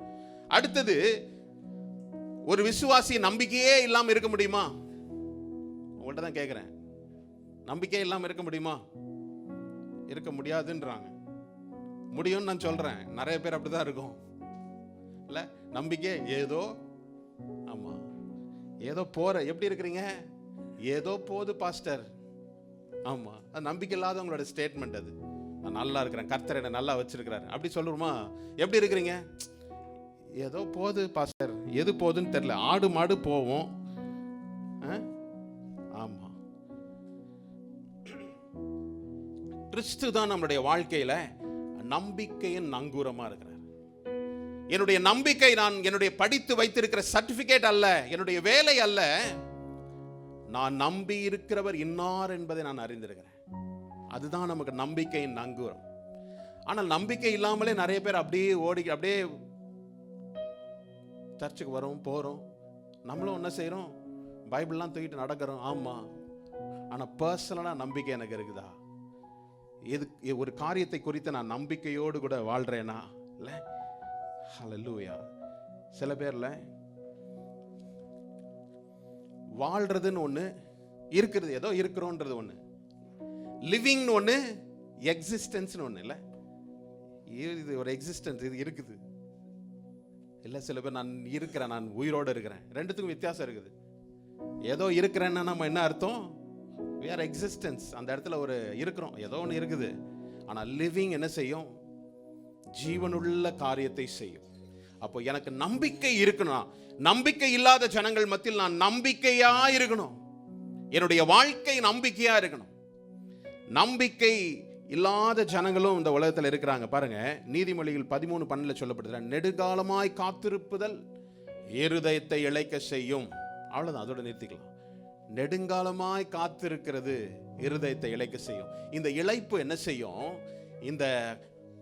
இந்த இளைத்திருக்கிற நேரத்தில், சோர்வடைந்து இருக்கிற நேரத்தில் நம்பிக்கை இழக்க செய்யக்கூடிய தருணமாய் மாறும். ரொம்ப நேரம் நீங்க நம்பிக்கை இழந்தது போலவே ஒரு ஃபீல் கொண்டு வராதீங்க. சில நேரம் பள்ளத்தாக்குல தான் என்ன செய்யும்? சில ரொம்ப அற்புதமான அனுபவங்கள்லாம் கிடைக்கும். இல்ல, மலைகளின் மேல மாத்திரம் இல்ல, வேலியிலையும் என்ன செய்யலாம்? நல்ல அனுபவம் இருக்கும். டோன்ட் பிட்ச் யுவர் டென்ட் இன் தி வேலி. என்னுடைய வாழ்க்கை இப்படிதான், எனக்கு தலையில அடுத்து சொல்லுவீங்கன்னு பார்த்து சொல்ல மாட்டேங்கிறீங்க. ஆமா, என் தலையில இப்படிதான் எழுதி இருக்குது. அதுக்கு நிறைய சொல்லுவோம்ல, என்னதான் எண்ணெயை தேய்ச்சிட்டு மண்ணில் உருண்டாலும் ஓட்டுற மண்ணு தான். இப்படிதான் பாஸ்டர். இந்த மாதிரி டயலாக் எல்லாம் பேசுறத நிப்பாட்டணும். கர்த்தர் எல்லாவற்றையும் மாற்றக்கூடிய ஆற்றல் உள்ளவர். இதெல்லாம் நடக்காதுன்னு உங்களுக்கு யார் சொன்னாலும் கூட கர்த்தர் உங்களுக்கு அதை செய்ய வல்லவர் என்ற நம்பிக்கை நமக்கு என்ன செய்யணும்? நம்பிக்கையே இல்லை பாஸ்டர், இந்த காரியங்கள் எல்லாம் எனக்கு என்ன செய்யல, இதெல்லாம் என்னுடைய ஆஃபீஸில் ப்ரொமோஷன் கிடைக்குமா, அதெல்லாம் நம்பிக்கையே இல்லை பாஸ்டர், பெரிய லிஸ்ட் இருக்குது அப்படின்னு சொல்றவரே அந்த லிஸ்ட்ல தான் ஒவ்வொருத்தனா ஜம்ப் பண்ணுவானே தவிர, கர்த்தர் மேல் நான் நம்பிக்கையா இருந்தா அந்த லிஸ்டுக்குள்ள உங்களை என்ன செய்வாரு? சேர்த்து விடுவார். ஹல்லேலூயா. ஓபேத்-ஏதோம் அவன் கீர்த்தியனாகிய ஓபேத்-ஏதோம் தான். அவன் லேவியன் அல்ல, ஆசாரியன் அல்ல. ஆனால் அவன் தேவனுடைய உடன்படிக்கை பெட்டியை கொண்டு போகும்போது அவன் வீட்டிலேயே இல்ல. இதுவரை எனக்கு கர்த்தர் ஆசீர்வதித்தார்ப்பா. வேதம் சொல்லுகிறது 3 மாதம் உடன்படிக்கை பெட்டி ஓபேத்-ஏதோம் வீட்டில் தங்கி இருந்ததுனால அவனுக்கும் அவனுக்கு உண்டான சகல காரியங்களையும் கர்த்தர் ஆசீர்வதித்தார். அவன் ஆசீர்வாதத்திலே தங்கலப்பா. பெட்டி தானே போனா போட்டோம், எனக்கு நிறைய பெட்டியா சேர்த்து வச்சுட்டேன் அப்படி நினைக்கல. அவன் உடன்படிக்கை பெட்டிக்கு பின்னாடியே போனான். தனக்கு தெரிந்த வாத்தியங்களை நேர்த்தியாய் வாசித்தான். விளைவு என்ன தெரியுமா? தாவீதினுடைய ஆசாரிய பட்டியலில் ஓபேத்-ஏதோம் பேரும் இருக்கு. பிறப்பினால் அவன் ஆசாரியன் அல்ல, லேவியன் அல்ல. ஆனால் தன்னுடைய கமிட்மெண்ட்னால, அர்ப்பணிப்பினால அவன் மாத்திரமல்ல, அவனுடைய சகோதரர்களும் அவனுடைய பிள்ளைகளும் என்ன செய்றாங்க? அந்த ஸ்லாக்கியத்தை பெற்றாங்க. இன்னைக்கு உங்களை பார்த்து சொல்றேன், இட் இஸ் நாட் பாசிபிள், இந்த நம்பிக்கை எனக்கு கிடையாது அப்படின்றதெல்லாம் நீங்க தான் தீர்மானிச்சுக்கணும். கர்த்தர் உங்கள் மேல பெரிய நம்பிக்கை வச்சிருக்கிறார். இந்த காலை வேளை சொல்றேன், எனக்கு கர்த்தாவே, எனக்கு பாஸ்டர், என்னுடைய லைஃப்ல நான் போற எனக்கு சந்திக்கிற சவால்கள் இதெல்லாம் பாசிபிளே கிடையாது. பைபிள் சொல்லுது ஆல் திங்ஸ் ஆர் பாசிபிள். எல்லாமே கூடும், கர்த்தரால் எல்லாம் கூடும். ஹல்லேலூயா. தேவன் உங்களுக்குள்ள போன வாரம் நம்ம பார்த்தோம். தேவர், அது எத்தனை பேர் நீங்க வீட்டில் போய் அதை தியானிச்சீங்கன்னு தெரியல. தேவ ராஜ்யம் எனக்குள்ள இருக்குது. எனக்குள்ள இருக்கின்ற ராஜாவை நான் அவுத்து விட்டாதான் என்ன செய்ய முடியும்? அவருடைய வேலையை செய்ய முடியும். அவரை சும்மா சிங்காசனத்தில் ஒரு பொம்மை மாதிரி உட்கார வச்சுட்டு நான் தான் ஆட்சி செய்வேன் அப்படின்னா அது என்ன செய்யாது? தேவ ராஜ்யம் வெளிப்படாது. உங்களுடைய ராஜ்யம் தான் வரும், நம்மளுடைய ராஜ்யம் தான் வெளிப்பட்டுக்கிட்டே இருக்கும். இல்ல, போருக்கு போவோம், தோப்போம், மறுபடியும் வீட்டுக்கு வருவோம். ஆனால் தேவ ராஜ்யத்தை நீங்க எப்பொழுது அந்த ராஜாவை நீங்க ஃப்ரீயா விடுறீங்களோ, கர்த்தர் உங்களுக்காக என்ன செய்வாரு? யுத்தங்களை செய்வார். அந்த நம்பிக்கை, சிலர் நம்பிக்கையே இல்லாம என்னோட வாழ்ந்துட்டு இருக்கிறதுல ஒரு பயனும் இல்லை. ஒரு நம்பிக்கையோடு, ஒரு கோல் செட்டிங்கோடு கூட நம்ம வாழணும். எப்படி என்னுடைய வேலைக்கு ஒரு கோல் செட்டிங் இருக்கு, எனக்கு ஒரு வேலைக்கு ஒரு ஒரு என்னென்ன செய்யணுன்ற ஒரு டூ லிஸ்ட் இருக்குதோ, அதே மாதிரி உங்களுடைய வாழ்க்கையில கர்த்தருக்காக நான் செய்ய வேண்டிய காரியம் என்ன, இந்த நாளில் நான் என்ன செய்யணும், நீங்க எழுதி பழகுங்க. பெருசான முடியலனா கூட முழங்கால் முடக்கி ஜெபிக்க பழகுங்க, வேத வசனத்தை படிக்க பழகுங்க. இப்படி நாம் செய்வோம் என்றால் கர்த்தர் அதுக்கு அடுத்த வாய்ப்புகளை உங்களுக்கு என்ன செய்தாரு? கொடுத்துக்கிட்டே இருப்பார். பாருங்களேன், பாருங்க, யோவான் 5ஆம் அதிகாரம் 2ஆம் வசனத்தை படிக்கலாமே. யோவான் 5ஆம் அதிகாரம் 2ஆம் வசனம். எபிரேய பாஷையிலே பெதஸ்தா என்னப்பட்ட ஒரு குளம் எருசலேமில் ஆட்டு வாசல் அருகே இருக்கிறது. அதற்கு 5 மண்டபங்கள் உண்டு. அவைகளிலே குருடர், சப்பானிகள், சோம்பின உறுப்புடையவர்கள் முதலான வியாதிக்காரர் அநேகர் படுத்திருந்து தண்ணீர் எப்பொழுது கலங்கும் என்று காத்து கொண்டிருப்பார்கள். ஹல்லேலூயா. நல்ல கவனமா கேளுங்க. இந்த வசனம் நமக்கு நல்லா தெரிஞ்ச காரியம் தான். ஒரு சின்ன சத்தியத்தை உங்களுக்கு நான் சொல்றேன். எப்படி ஒரு மனுஷன் நம்பிக்கை இழந்துகிட்டே இருக்க முடியும்? ஒரு விசுவாசி, நம்ம கேட்டதுக்கு சொன்னோம், நம்பிக்கையே இல்லாம நம்ம வாழ்றதுக்கு வாய்ப்பே இல்லை. ஆனால் சில விசுவாசிகள் நம்பிக்கையே இல்லாம வாழ்ந்துட்டு இருக்கோம். இன்னைக்கு உங்களுக்கு அந்த நம்பிக்கை ஊட்டும்படியான ஒரு வார்த்தையை நான் உங்களோடு கூட பேசுறேன். பெதஸ்தா என்னப்பட்ட குளத்துல யாரெல்லாம் இருக்கிறாங்க? குருடர்கள், சப்பானிகள், சூம்பின உறுப்புடையவர்கள் முதலான வியாதிகள் எல்லாரும் என்ன செய்றாங்க? ஒரு பிரச்சனை நீங்கும்படியாய், நமக்கு மட்டும் இல்ல, ஒவ்வொருவருக்கும் ஒரு பிரச்சனை இருக்குது. இந்த பிரச்சனையில இருந்து கர்த்தர் நீங்கும்படியாய் நாம் கர்த்தருக்காக காத்திருக்கிறோம். அப்படிதானே? இங்க அடுத்த வசனம் என்ன சொல்லப்பட்டிருக்குது? அந்த வசனத்தின் கடைசி பகுதி, அநேகர் படுத்து கொண்டிருந்து தண்ணீர் எப்பொழுது கலங்கும் என்று. யாராவது கர்த்தருக்காக காத்திருந்தாங்கன்னு இருக்கா? யாரு தண்ணியை கலக்கும்? எப்போ கலக்கும்? இந்த கலக்கத்துல எனக்கு எப்போ ஒரு விளக்கம்? அப்படிதான் யோசிக்கணும். இங்க யாராவது, நீங்க பாருங்க, ஒவ்வொருத்தருக்கும் ஒரு சுகம் தேவை இல்ல? ஒவ்வொருத்தருக்கும் ஒரு சுகம் தேவை. குருடர்கள், சப்பானிகள், சூம்பின உறுப்புடையவர்கள் எல்லாரும் எதுக்காக காத்திருக்கிறாங்க? வியாதிப்பட்டவர்கள் எல்லாம் எதுக்காக? பாருங்க, இப்படிதான் சொல்றேன். எதுக்கு உட்கார்ந்துருக்குன்னே தெரியல, கேள்வி கேட்டாலும் பதில் சொல்ல மாட்டேங்கிறீங்க. யாருக்கு? சுகம் அடைவதற்கு தான் அங்க உட்கார்ந்து இருக்கிறாங்க. எதுக்கு காத்திருக்கிறாங்க? சுகம் அடைகிறது காத்து. எதுக்கு? யாராவது கர்த்தருக்காக காத்திருக்கிறாங்களா?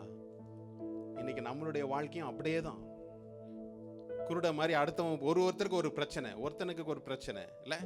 குருட அது ஒரு பிரச்சனை, சூம்பின உறுப்பு அவனுக்கு ஒரு பிரச்சனை. எல்லாரும் யாருக்கா எதுக்காக காத்திருக்கிறோம்? நான் சுகம் அடையணும், அவ்வளவுதான். யாருமே கர்த்தருக்காக காத்துல இல்ல.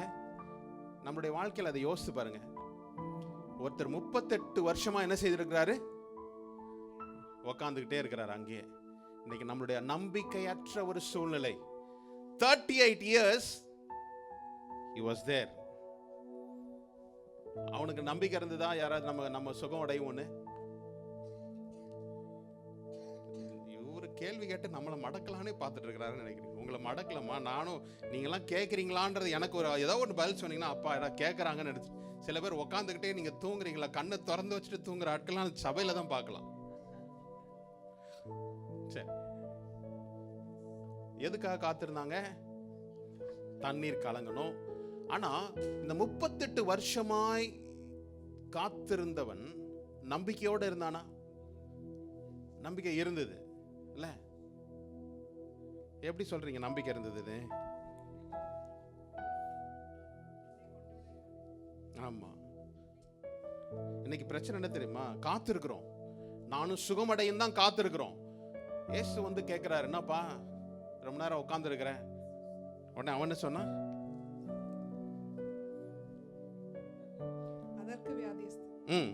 அதற்கு வியாதியஸ்தன், ஆண்டவரே, தண்ணீர் கலக்கப்படும் போது என்னை குளத்தில் கொண்டு போய் விடுகிறதற்கு ஒருவரும் இல்லை.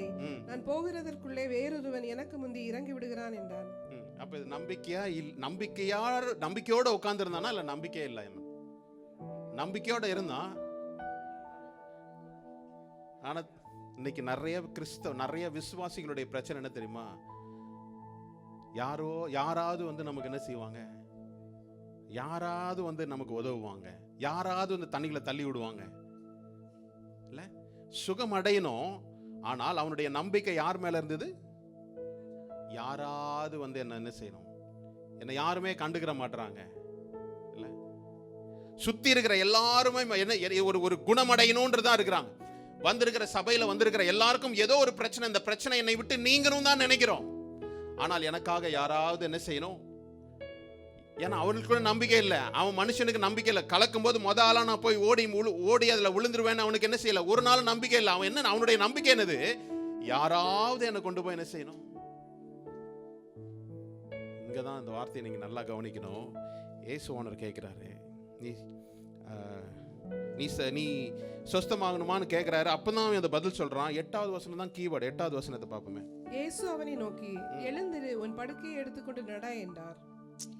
இயேசு என்ன சொன்னாரு? நீ எழுந்திரு, உன் படுக்கையை எடுத்துக்கொண்டு. இவன் எதுக்காக காத்திருந்தான்? குளத்தை கலக்கனாதார் எனக்கு ஒரு மிராக்கல் நடக்கும்னு நினைச்சான். ஆனா கர்த்தருடைய ஃபார்முலா வேற. எப்பயும் சொல்றேன், கர்த்தர் இப்படிதான் செய்யணும், என்னுடைய வாழ்க்கையில ஒரு பிரேக் த்ரூ இப்படிதான் நடக்கணும், ஒரு அற்புதம் என்னுடைய வாழ்க்கையில இப்படிதான் நடக்கணும்ன்றது நம்மளுடைய மனிதனுடைய திட்டமா இருக்குது. ஆனால் தேவன் என்ன சொல்றாரு? நான் ஏற்கனவே சொன்னேன், தேவன் அற்புதம் செய்யணும்னா பல ஆயிரங்கள் இல்ல லட்சக்கணக்கான வழிகள் இருக்குதுன்னு சொன்னேன். நாம் ஒரு குறிப்பிட்ட வழியை சொல்றேன். இயேசுவானவர் கேட்கிறாரு, என்னப்பா நீ சொஸ்தமானு ஆசைப்படுறியா? ஆனால் அவன் சொல்றான், ஆனா யாரும் என்ன செய்ய மாட்டேன். இந்த தேவதூதன் வந்து இந்த குளத்தை கலக்கும் போது என்னை யாரும் கொண்டு போய் இறக்க மாட்டேங்கிறாங்க. இப்படிதான் அற்புதம் செய்யணும்னு மனுஷனுடைய மூளையில் உதித்த காரியமா இருக்கும். அது ஒரு பிராக்டிஸா இருக்கலாம். ஆனால் கர்த்தர் சொல்றாரு, எழுந்திரு. ஃபர்ஸ்ட் என்னது? கெட் அப், எழுந்திரு, உன் படுக்கையை எடுத்துக்கொண்டு நட. இத்தனை வருஷம் இதே 38 வருஷமா இதே படுக்கையா தான் இருந்த நீ உன்னுடைய கரத்தினால் இந்த படுக்கையை எடுத்துக்கொண்டு என்ன செய்ய? தேவன் அவருடைய அற்புதத்தை நிகழ்த்தணும்னா நாம் நினைத்திருக்கின்ற வழிகளில் அல்ல, அவர் நினையாத காரியங்களை உங்களுடைய வாழ்க்கையில செய்வார். நம்பிக்கை இழந்த தருவாயில் கர்த்தருடைய அந்த குளத்துல அந்த மண்டபத்தில் அவன் உட்கார்ந்து இருக்கிறான். ஆனால் அவனுக்கு நீங்க சொன்னது ரைட்டு தான், நம்பிக்கையோடு இருக்கிறான். ஆனா அந்த நம்பிக்கை வேறு மனிதர்கள் மேல வைத்திருந்தான். யாராவது என்ன கொண்டு போய் என்ன செய்வாங்க? இறக்கி விடணும், யாராவது உதவி செய்யணும். நான் சொல்றேன், உங்களுடைய வாழ்க்கையில கர்த்தர் மாத்திரமே உதவி செய்ய வல்லவரா இருக்கிறார்.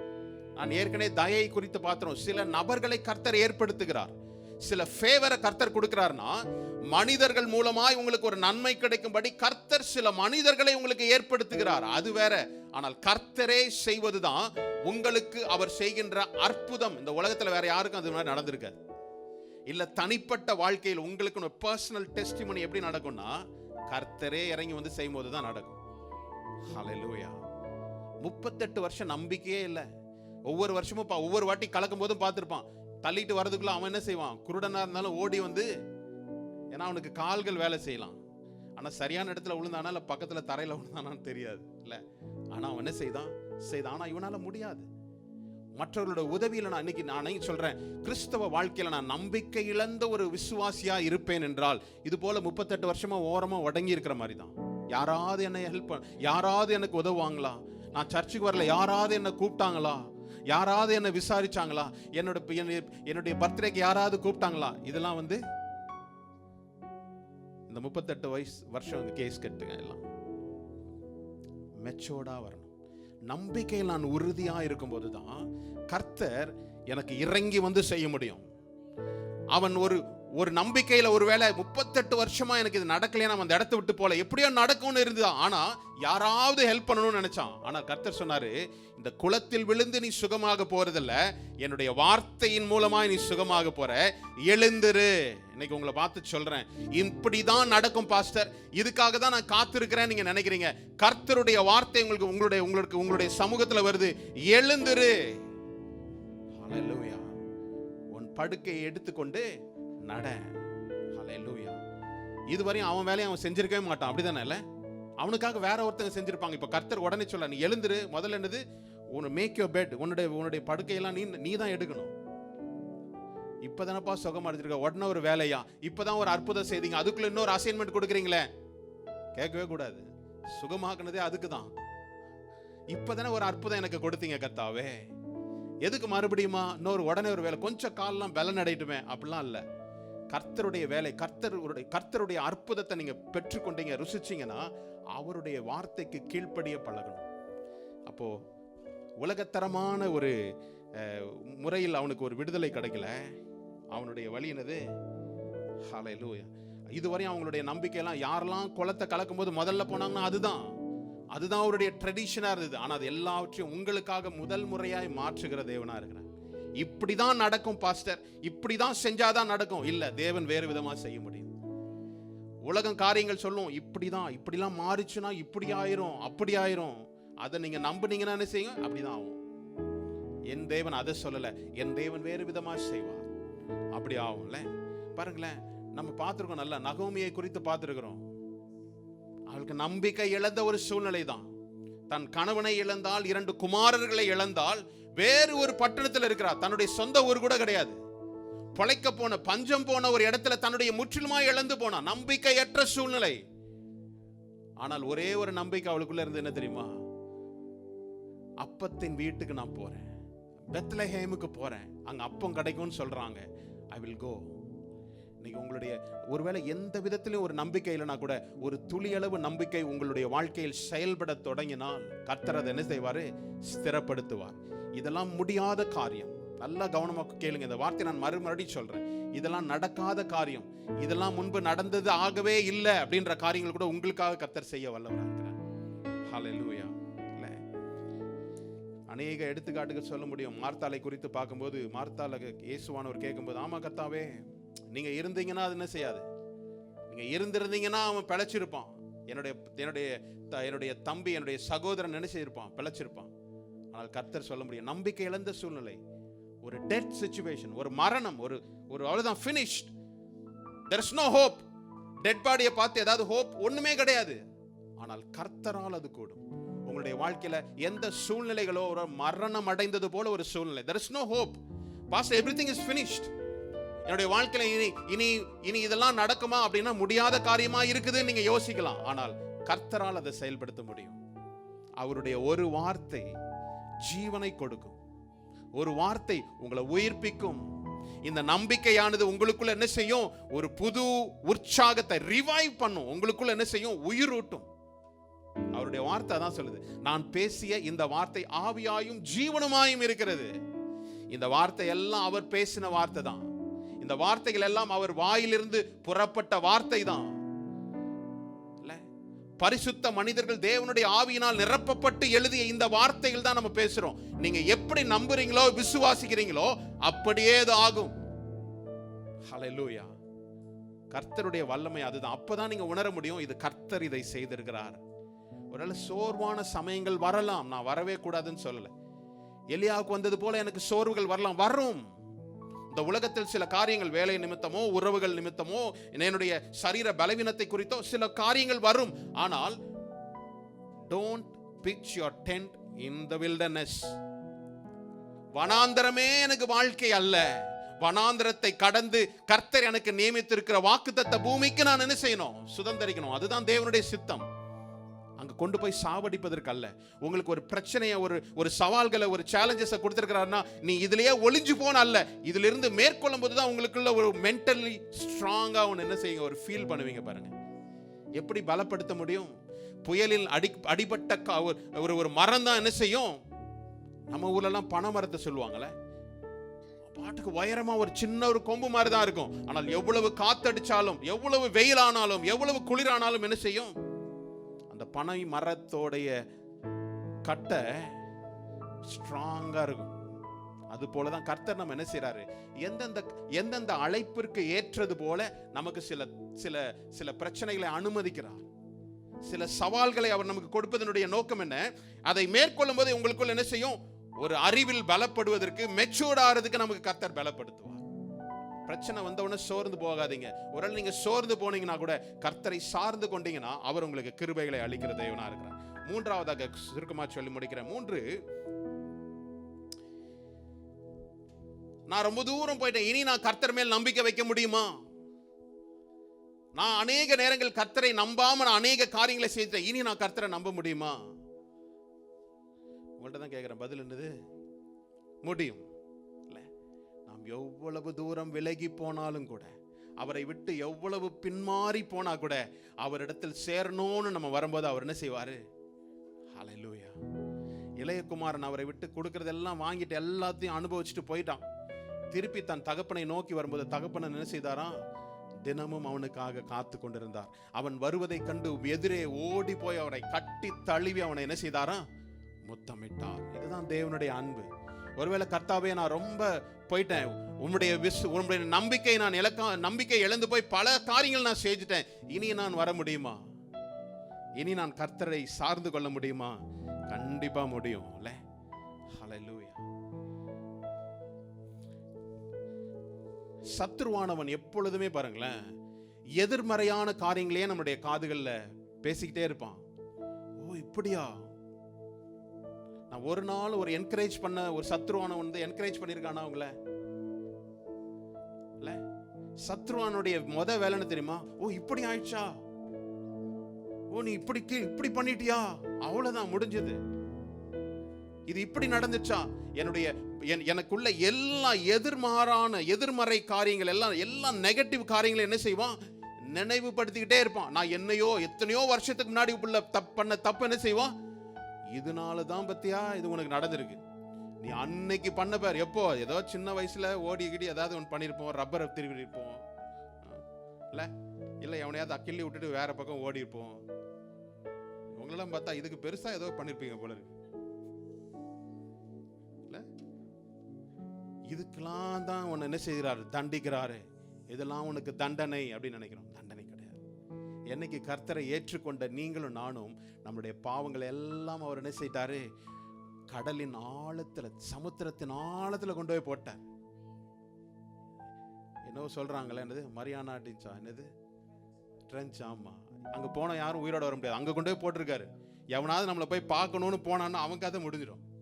இல்ல, அப்ப யாருக்குமே தெரியாத மாதிரி அவர் என்ன செய்யறாரு? உங்களுடைய பாவங்களுக்காக அவர் தண்டிக்கிற தேவன் அல்ல, அவர் மன்னிக்கிற தேவனா இருக்கிறார். அப்போ இங்க பாருங்க, அவன் சொல்ற காரியங்களாம் it is too late, it is not possible, இதெல்லாம் நீங்க நல்லா கவனமா கேளுங்க. எந்த ஒரு நெகட்டிவான காரியங்களும் சத்ரு தான் உங்க காதுல வந்து பேசுறது. ஆரம்பிக்கிறது உங்களை நல்லா பிரைஸ் பண்ணி தான் பேசுவாங்க. சத்ருனுடைய வார்த்தையை கேட்டீங்கன்னா உங்களை அப்படியே புகழ்ந்து தள்ளிடுவான். வேதம் சொல்லுகிறது, ஒருவனுக்கு வரும் புகழ்ச்சி அவனுக்கு சோதனை. யாராவது ரொம்ப புகழ்ந்தாங்கன்னா நீங்க என்ன செய்யணும்? கொஞ்சம் ஜாக்கிரதையா இருக்கணும். புகழ்ச்சி தான் சத்ரு வந்து அப்படியே புகழ்ச்சி தான் நம்மளை தூக்கி வச்சுட்டு அப்புறம் என்ன செய்வான்? நெகட்டிவான காரியங்களை பேசிக்கிட்டே இருப்பான். எல்லா எதிர்மறையான காரியம், எல்லா நெகட்டிவான வார்த்தைகள் கர்த்தருடையது அல்லன்றதை நீங்க என்ன செய்யணும்? தீர்மானிச்சு கொள்ளணும். பாருங்க, மார்க் 5:22 படிக்குங்க. அப்பொழுது ஜெப ஆலய தலைவரில் ஒருவனாகிய எவீரு என்பவன் வந்து அவரை கண்டவுடனே அவர் பாதத்திலே விழுந்து, என் குமாரத்தி மரண அவஸ்தைப்படுகிறாள், அவள் ஆரோக்கியம் அடையும்படிக்கு நீர் வந்து அவள் மேல் உமது கைகளை வையும், அப்பொழுது பிழைப்பாள் என்று அவரை மிகவும் வேண்டிக் கொண்டான். இந்த சம்பவம் எல்லாருக்கும் தெரியும்ல. நான் பாஸ்டர் நீங்க எல்லாம் தெரிஞ்சதே சொல்றீங்களே, நான் வேறு விதத்துல நீங்க புரிஞ்சிருப்பீங்க நான் நம்புறேன். ஒரு புதிய லைட்டிங் கர்த்தர் உங்களுக்கு கொடுத்திருப்பார் நான் நம்புறேன். எவீரு அவன் என்ன செய்யறான்? தன்னுடைய மகளுக்காக வேண்டுதல் செய்து கர்த்தரிடத்துல ஓடி வரான். நீர் வந்து ஜெபித்தால் என்னுடைய மகள் என்ன செய்வா? சுகமடைவாள் அப்படின்னு சொல்றாரு.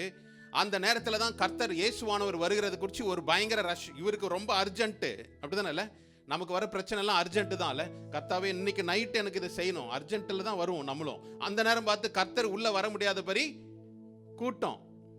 யோசித்து பாருங்க, நம்மளுடைய கர்த்தாவே இன்னைக்கு எனக்கு அர்ஜென்ட், இன்னைக்கு நீங்க செஞ்சாகணும், நாளைக்கு எனக்கு வேற கமிட்மெண்ட் இருக்குது, இன்னைக்கு எனக்கு வேணும். கர்த்தர் வர முடியாத மாதிரி அங்க ஒரே ரஷ் ஆகி போயிடுச்சு, டிராஃபிக் ஜாம் ஆயிடுச்சு. இல்ல, அதுக்குள்ள கர்த்தர் அந்த சைடு அந்த சந்தில இன்னொரு மிராக்கிள் செய்யறாரு.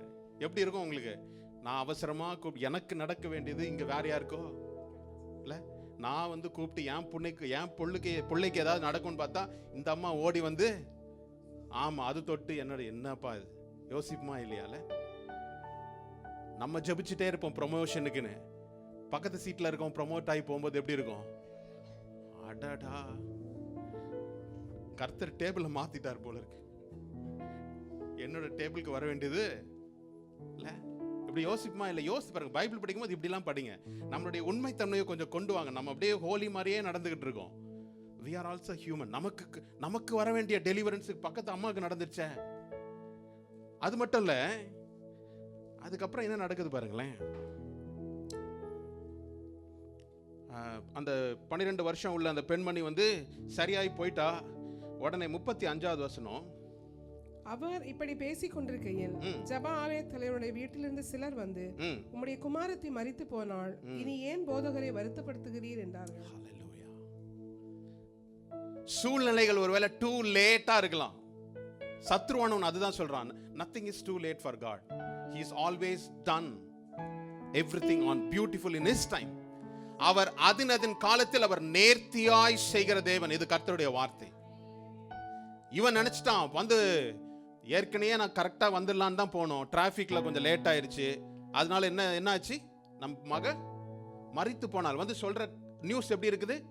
நெகட்டிவ். இனிமே நீ வந்து என்ன செய்யாத, போதகரை வருத்தப்படாதப்பா, எல்லாம் முடிஞ்சு போச்சு. இல்ல, இன்னைக்கு சூழ்நிலைகள் அப்படிதான் நமக்கு இருக்கலாம். எல்லாம் முடிஞ்சு போச்சு, இல்ல சூழ்நிலைகள் எல்லாம் வேற மாதிரி ஆயிருச்சு, இனிமே நம்ம ஜெபம் பண்ணி ஒன்றும் நடக்கிறது இல்லை. இவர் பேசுறதை யார் கேட்டுட்டு இருந்தாங்க? இயேசுவானவர் கேட்ட. அடுத்த வசனத்தை பாருங்களேன், படிக்கலாம். அவர்கள் சொன்ன வார்த்தையை இயேசு கேட்டவுடனே ஜெப ஆலய தலைவனை நோக்கி, பயப்படாதே, விசுவாசம் உள்ளவனாயிரு என்று சொல்லி. ஹல்லேலூயா. என்ன சொல்றாரு? உங்க வாழ்க்கையில நடக்கிற சம்பவத்தை இயேசுவானவர் கேட்டுக்கிட்டே தான் இருக்கிறாரு.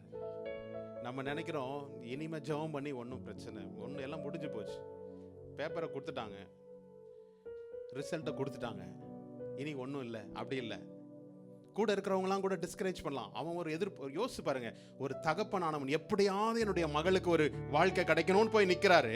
கூட்டம் அவருக்கு ஒரு கூட்டம் எதிர்த்து நிற்கிறதுனால அவரால் டிலே ஆச்சு. அதனால வர நியூஸ் என்ன தெரியுமா? வேண்டாம் பாரு, இட்ஸ் டூ லேட், இனி வந்து ஒரு பிரச்சனை, இனி வந்து ஒன்றும் இல்லை. ஆனால் இந்த நெகட்டிவாய் பேசுகிற இந்த வார்த்தையை யார் கேட்டாங்க? இயேசுவானவர் கேட்டுட்டு வந்து சொல்ற காரியம் என்ன தெரியுமா? அந்த மகனை பார்த்து சொல்றாரு, என்ன சொல்றாரு? பயப்படாதே. நல்லா கவனமா கேளுங்க. என்னுடைய நம்பிக்கை இழப்பதற்கு முதல் காரணம் என்ன தெரியுமா? பயம். பிசாசு உங்களுடைய இருதயங்களில விதைக்கின்ற காரியம். அந்த பயத்தை மட்டும் ஒரு பாம்பை போட்டு அவன் பாட்டுக்கு உட்கார்ந்து இருப்பான். நம்ம தான் தையா தக்கான்னு ஆடி விசுவாசமாது நம்பிக்கையாது அடுத்த காரியம் என்னன்னு ஓடுவோம். அப்படிதான் அந்த ஜனங்கள் ஓடின. இனி நீ தொந்தரவு பண்ணாத. ஆனால் இயேசு கேட்டுக்கொண்டிருந்த அவர் சொன்னாரு, பயப்படாதே, விசுவாசம் உள்ளவனார். பயப்படுற இடத்துல விசுவாசம் வேலையே செய்யாது. அதனால நீ பயந்துகிட்டு இருந்து நான் இன்னும் விசுவாசமா இருக்கிறேன் இப்படி கண்ணு திறந்து பார்த்துட்டு இருந்தேன்னா அது விசுவாசம் இல்லை. பயப்படுற இடத்துல விசுவாசம் இருக்காது, அது ஷுவர். அதனால தான் அவர் சொல்றாரு, பயப்படாதே, விசுவாசம் உள்ளவனாயிரு அப்படின்னு சொல்லிட்டு அடுத்தது என்ன சொல்றாரு? அடுத்தது 37வது வசனம், பேதுருவையும் யாக்கோபையும் யாக்கோபின் சகோதரன் யோவானையும் தவிர வேறொருவரும் தம்மோடே வருகிறதுக்கு இடம் கொடாமல். ஏன் இடம் கொடுக்கல? உங்களுடைய வாழ்க்கையில நான் நம்பிக்கை இழக்க கூடாதுன்னா, என்னுடைய ஃப்ரெண்ட்ஸ் எல்லாம் அவிசுவாசிகளோடு நான் இருக்கிறேன்னு வச்சுக்கோங்களேன், எப்படி இருக்கும்? நீங்க விசுவாசம் உள்ளவர்களா போவீங்க, அவன் ஒவ்வொருத்தன் உறிஞ்சிருவான் அவங்க விசுவாசத்தை.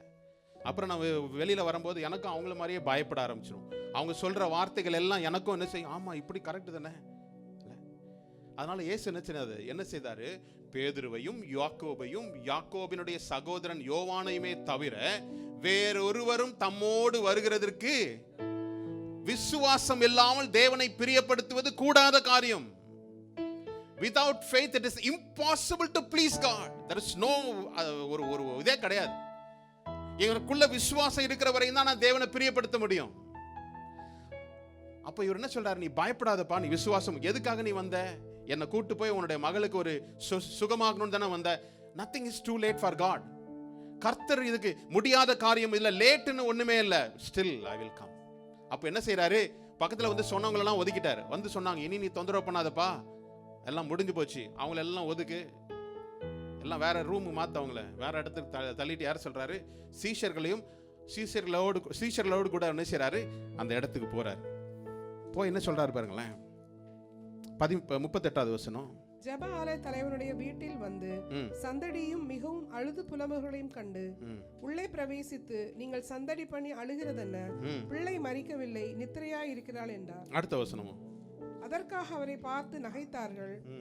எல்லாரையும் அவர் வெளியே போக பண்ணி பிள்ளையின் தகப்பனையும் தாயையும் தம்மோடே வந்தவர்களையும் அடைத்துக் கொண்டு பிள்ளை இருந்த இடத்தில் பிரவேசித்து. போதும். இப்ப என்ன செய்ய? அடுத்த ஒரு செப்பரேஷன் நடக்குது பாருங்க.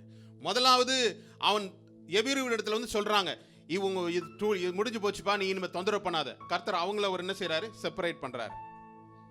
அடுத்தது வீட்டுக்குள்ள வராரு. வீட்டுக்குள்ள வந்துட்டு அவள் மறிக்கல, அவள் என்ன செய்யறாரு? அவள் உறக்கமா இருக்கிறார், தூங்கிட்டு இருக்கிறா. உடனே அவங்க சில பேர் என்ன செய்யறாங்க? நான் சொல்றேன், உங்களுடைய விசுவாசம் மற்றவங்களுக்கு நகைப்பா தான் இருக்கும். நான் தேவனை விசுவாசிக்கின்ற விசுவாசத்தின் அளவு மற்றவங்களுக்கு ஒரு ஃபூலிஷா தான் இருக்குது. அதனால தான் வார்த்தை சொல்லுது, message of God is foolishness to those who perish, but is the power of God and for salvation. சிலுவை குறித்த உபதேசம் கெட்டு போகிறவர்களுக்கு பைத்தியமா இருக்கும். உங்களுடைய விசுவாசம் நீங்க மத்தவங்களோட ஷேர் பண்ணீங்கன்னு வச்சுக்கோங்களேன், அது இதெல்லாம் முட்டாத்தனமா இதெல்லாம் நடக்குது, இது என்ன இப்படிலாம் நடக்குமா? ஆனா உங்க விசுவாசத்தை வச்சுதான் கர்த்தர் என்ன செய்வாரு? பதிலளிப்பார். அப்ப இங்க பார்த்த காரியம் என்னது? ஃபர்ஸ்ட் ஒரு செப்பரேஷன். எங்க? நான் இவங்கெல்லாம் செத்து போயிட்டாங்க, இனி நடக்காது, அவங்கள ஓரம் தள்ளு. உள்ள வந்து சொல்றாரு, இவர் மறிக்கல, தூங்கிட்டு இருக்காங்க, எல்லாம் நகைத்தாங்க, அப்படியே லாஃபிங் ஸ்பிரிட்லாம் அந்த ஓரமா போங்கன்ட்டாரு. யாரை கூட்டு போனாரு? இந்த முறை தகப்பனையும் தாயும். ஒரு தகப்பனும் தாயும் எப்படியாவது என்னுடைய மகள் உயிர் பெறணுன்ற ஒரு நம்பிக்கை அவங்களுக்குள்ள இருக்குமா இருக்காதா? செத்துட்டான்னு சொல்றாங்க, ஆனால் தகப்பனும் தாயும் எப்படி தெரியுமா? கடைசி வரையும் தன்னுடைய பிள்ளைகளுக்காக போராடுவாங்க. கடைசி நிமிஷம் இது ஒரு ரட்சிப்பு பெற முடியுமா? அப்போ பேதுரு, யோவான், யாக்கோபு இவங்களோடு கூட யார் போறா? தகப்பனும் தாயும். மற்றவங்க எல்லாரும் என்ன செய்றாங்க? அடிச்சு வெளில துரத்துங்க. போயிட்டாரு. உள்ள போய் சொன்னாரு, தலிதா குமி, சிறு பெண்ணே எழும்புனாலா இல்லையா? ஹல்லேலூயா. உங்களுடைய வாழ்க்கையில சொல்றேன், மரித்து போனது போல நான் எவ்வளவு தூரம் போயிட்டேன், இனிமேல் நான் நம்ப முடியுமா? இனிமேல் கர்த்தர் மேல் நம்பிக்கை வைத்தா கர்த்தர் என்னை அங்கீகரிப்பாரா? அதான் சொல்றேன், உங்கள் எல்லா பிரச்சனைகளிலும் கர்த்தரை மாத்திரமே சார்ந்திருங்க. கர்த்தர் மாத்திரம் தான் உங்களுக்கு விடுதலை கொடுக்க முடியும். நீங்க என்கிட்ட பிரச்சனைகள் சொன்னா உங்களுக்காக நான் ஜெபிக்கலாம், உங்களோடு கூட நான் நிக்கலாம், ஆனால் விடுதலை கொடுப்பது கர்த்தர் மாத்திரமே. ஹல்லேலூயா. இந்த காலை வேளையில எதெல்லாம் நீங்க எதிர்பார்த்துட்டு இருக்கிறீங்களோ, எதெல்லாம் உங்களுடைய வாழ்க்கையில ஒருவேளை நம்பிக்கை இழந்தது போல ஒரு சூழ்நிலை, என்னுடைய ஹோப், என்னுடைய ட்ரஸ்ட் எல்லாம் போயிருச்சு, என்னுடைய வாழ்க்கை ஒரு பெரிய குவெஸ்சன் மார்க்கா இருக்குது, நான் என்ன செய்யணும்னு தெரியல, ஆனால் நம்பிக்கை மாத்திரம் நான் இழந்து போகாம இருந்தா கர்த்தர் நான் ஆரம்பித்த இடத்துல இருந்து மறுபடியும் என்ன செய்வாரு? அவர் கொண்டு செல்ல வேண்டிய இடத்துக்கு என்னை கொண்டு செல்ல அவரால் முடியும். ஹல்லேலூயா.